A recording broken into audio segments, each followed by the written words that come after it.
Lagi dengan bimbingan belajar Arif. Pada pertemuan ini kita akan membahas tentang fisika, salah satu penjabaran daripada hukum Newton, yaitu gaya gesek atau disebut juga dengan sesuatu yang bersifat dengan benda ya. Kemudian di sini kita juga berharap adanya dukungan moral, subscribe, like, share, dan komen agar kegiatan pembinaan pembelajaran secara online dapat terus kami lakukan, dan juga kita program pemerintah kita untuk menjaga tetap kestabilan kesehatan di dalam masyarakat dan lingkungan, yaitu gunakan masker, kemudian cuci tangan, dan tetap menjaga jarak dalam pertemuan maupun di dalam hal-hal yang bersifat umum. Oke ya. Di sini ada jenis-jenis gaya gesek, di mana saya jelaskan di sini gaya gesek itu ada dua. Pertama, gaya gesek statis. Ini sering diberi lambang Fs atau gaya yang gesekannya bekerja pada benda dalam keadaan diam ya. Kemudian yang kedua, ada gaya gesek kinetik. Nah, gaya gesek ini juga di FK ya. Gaya gesekan yang bekerja pada benda dalam keadaan bergerak. Jadi kalau dia bergerak baru disebut kinetis ya. Nah, gaya gesek kinetis itu dirumuskan dengan Fs, mu s, dan n. Nah, n ini adalah gaya normal, saya nanti jelaskan di sini ya. Fs itu tadi gesek statis ya. Fk gesek kinetis. Ya. Kemudian di sini ada mu s, koefisien. Ya. Koefisien ya, gaya gesek sintetis ya, atau statis ya. Kemudian mu k ini sering gini namanya, koefisien gaya kinetis atau kinetik, sama ya. Jadi tidak perlu dipersoalkan bahasanya kinetis dengan kinetik ya, jangan dipermasalahkan. Gaya gesek statis ini setelah saya bilang tadi adalah yang bersifat benda itu dalam keadaan diam, kinetis itu dalam keadaan yang bergerak ya. Nah, di sini ada contoh soal di sini. Massa 4 kg, gaya 12 Newton, ada jarak 53 derajat. Jika koefisien statis antara benda dan lantai 0,5 dan gravitasi 10 meter per second pangkat 2, maka besar gaya gesek statis maksimum antara benda dan lantai. Jadi antara benda ini ke lantai ya. Ini kita bahas. Sini kita buat dulu begini, bahwa ada panah ke atas ini namanya gaya normal. Gaya normal ini sama seperti gaya itu gaya berat ya. Jadi n itu sama dengan w. Jadi n itu bisa dirumuskan dengan gaya berat juga ya, seperti ini juga adalah m kali v sama massa kali gravitasi ya. Nah, di sini ada beberapa caranya. Setelah itu kita n plus f sin 53 sama dengan w. Nah, berarti w itu sama dengan ini ya. Jadi antara n dengan w ya. N sama dengan w min f sin 53. Nah, sin 53 itu adalah 0,8 ya. 0,8 nilainya. Kemudian dari sini kita dapatkan 40 dikurang 12 kali 0,8 ya. Jadi 12,08 itu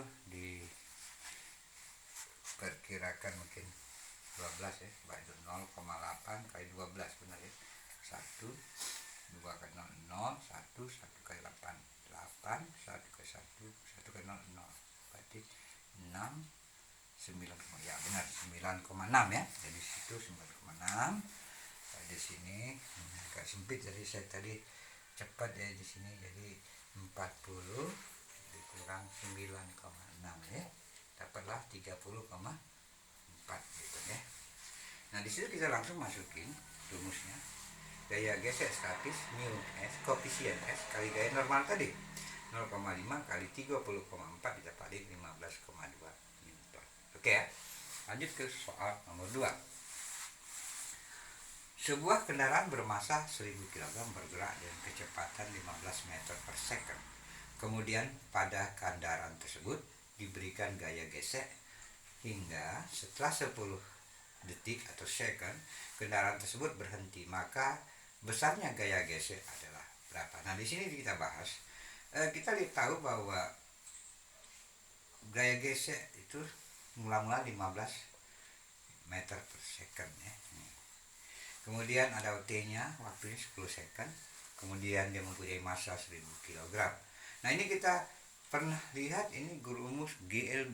Jadi di sini kita masukkan rumus GLB ya. Pernah kemarin, gerak lurus beraturan ya. Jadi ada sambung menyambung antara hukum Newton dengan gerak ya. Oke, 0, 15 min A, 15 FO ya. Dikurang A, kecepatan kita cari 10, A 15 plus 1,5 meter per second. Nah ini gaya gesek.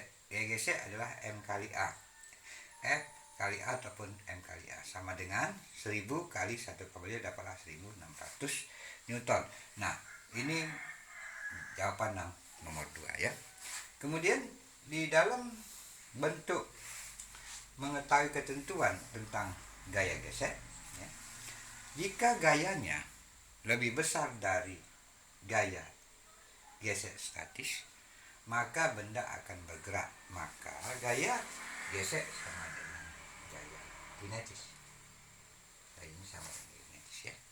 Kemudian jika gaya sama dengan gaya statis maka gesek statis maka benda tepat akan bergerak, maka gaya geseknya sama dengan gaya gesek statis ya nilainya. Kemudian apabila gaya lebih kecil dari gaya gesek statis, maka benda dalam keadaan diam, maka gayanya sama dengan gaya gesek ya. Kemudian contoh nomor 3.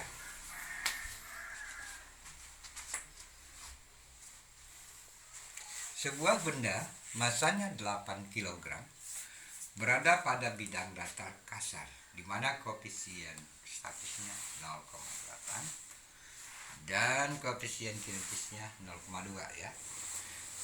Dan ditarik dengan gaya mendatar sebesar 35 Newton ya. Besarnya gaya gesek yang bekerja pada benda tersebut. Nah, berarti kita coba mencari di sini dengan kita gambarkan seperti tadi bahwa gaya normal itu sebanding dengan gaya berat ya. Jadi N sama dengan W sama dengan massa kali gravitasi. Nah, kita langsung masukin gaya normal sama dengan massa kali gravitasi 8 dikali 10 dapatlah 80 Newton ya. Kemudian gaya gesek statis sama dengan gaya gesek mu koefisien statis kali M ya. Nah, setelah kita dapatkan bahwa karena gayanya lebih kecil dari gaya gesek, jadi lebih kecil dari gaya gesek ya, kita perhatiin aja kalau gaya gesek statisnya berarti kan kalau 0,5 ya kali 80 ya, 0,5 dikali 80 Newton berarti kan 40 Newton ya. Nah gaya geseknya, maka kita mana gaya gesek lebih kecil dari gaya statis, gaya gesek lebih kecil dari PPS, maka nilainya ini seperti ini, gaya Fg, karena Fg sama dengan ini ya. Ingat ini F nya lebih kecil dari F Oke, demikianlah mungkin pertemuan kita tentang fisika tadi, gaya gesek dalam penjabaran hukum Newton. Oke ya, jangan lupa tonton sampai habis, subscribe, like, share, dan komen. Mari kita dukung pendidikan di Indonesia agar pada masa-masa yang akan Indonesia lebih maju dari saat ini. Oke, salam ketemu, jumpa lagi.